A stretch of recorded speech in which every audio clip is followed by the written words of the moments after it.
J'ai transformé ce métier que j'aimais pas en un métier de passion qui m'a permis de ne pas travailler, voilà, et de m'amuser toute ma vie. Moi, j'ai un papa qui était restaurateur. Et c'est vrai que la cuisine, moi, je la voyais un petit peu comme un métier très dur et pas très engageant, pas très sexy. Donc, jusqu'à l'âge de 15 ans, j'avais pas du tout l'intention d'être cuisinier. Moi, je voulais être graphiste, designer, couturier, mais pas cuisinier. C'était trop dur. C'était vraiment un métier très... Et c'est resté un métier dur. Hein. Si on n'arrive pas à mettre du jeu dans ce métier, c'est pas pour moi. Dans les années 75, quand j'ai fini mon apprentissage de cuisine, c'est là qu'a commencé les prémices de la nouvelle cuisine. Ça m'a donné le déclic. On va dire de jouer avec les produits, de ne pas forcément suivre des recettes, travailler avec la saison, la liberté, le jeu. Et je veux dire que j'ai beaucoup joué toute ma vie. J'ai joué toute ma vie. Moi, j'ai jamais eu l'impression de travailler. Je me suis amusé en cuisine avec les produits. Ça m'a, au départ, valu même quelques problèmes parce que c'était des fois peut-être trop en avance. Au niveau des produits, le père, il a toujours été jardinier dans l'âme, toujours. Donc, partout où il a été, il y avait un jardin. Donc, il passait de la cuisine au jardin, du jardin au bureau. Il n'arrêtait pas de travailler. C'était un grand travailleur, vraiment. Et le produit était au centre de leur cuisine de toute façon.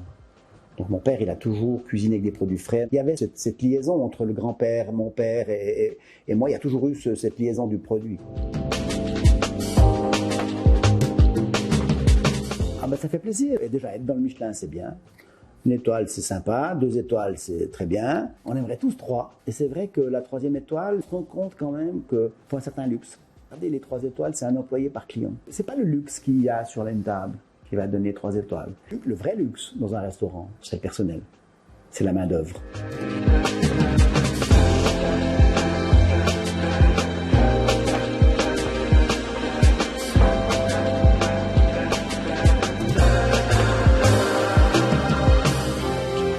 Les 40 dernières années, ça a été de plus en plus compliqué. La recherche de cette 3e étoile a fait qu'on a toujours amplifié, compliqué, sophistiqué. La cuisine est devenue très lourde. Et à un moment donné, c'est devenu aussi très cher.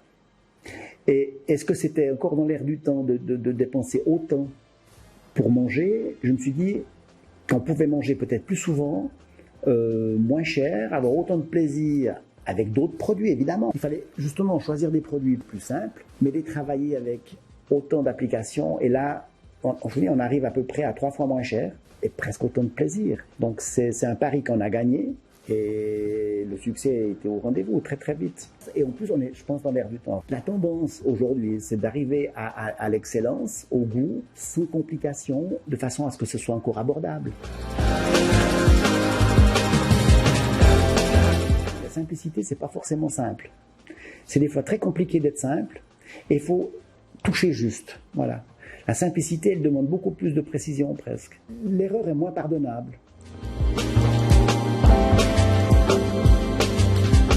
Les saveurs au niveau de l'Italie, pour moi, c'est des souvenirs de grand-père, grand-mère. C'est oui, moi, une des plus belles cuissons que j'ai pu faire et qui m'a beaucoup inspiré, c'était mon grand-père, qui était paysan, qui n'était pas du tout cuisinier.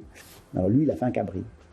Et c'était vraiment la viande de luxe pour nous là-bas. Il a désossé ce cabri avec un petit couteau de poche. Moi, j'avais 18 ans, je sortais d'apprentissage. Quand j'ai vu ça, je dis, mais il a appris ça où? Vraiment, sans faire aucune esquisse, c'était incroyable. Puis il l'a cuit à côté du feu. Et on a mangé un cabri comme j'avais jamais même imaginé que c'était possible. C'était impressionnant, c'était magique. Et je dois dire que là, j'avais 18 ans. 4-5 ans plus tard, en 83, je faisais du lapin.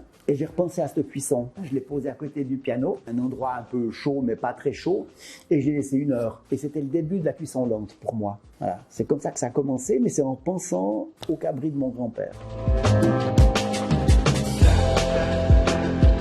La retraite, c'est pas quelque chose qui est envisagé dans le sens, je vois pas très bien ce que c'est. Je continue à vivre. Je suis en forme, donc j'ai envie de pratiquer ce métier un peu différemment. Je l'ai toujours fait à fond.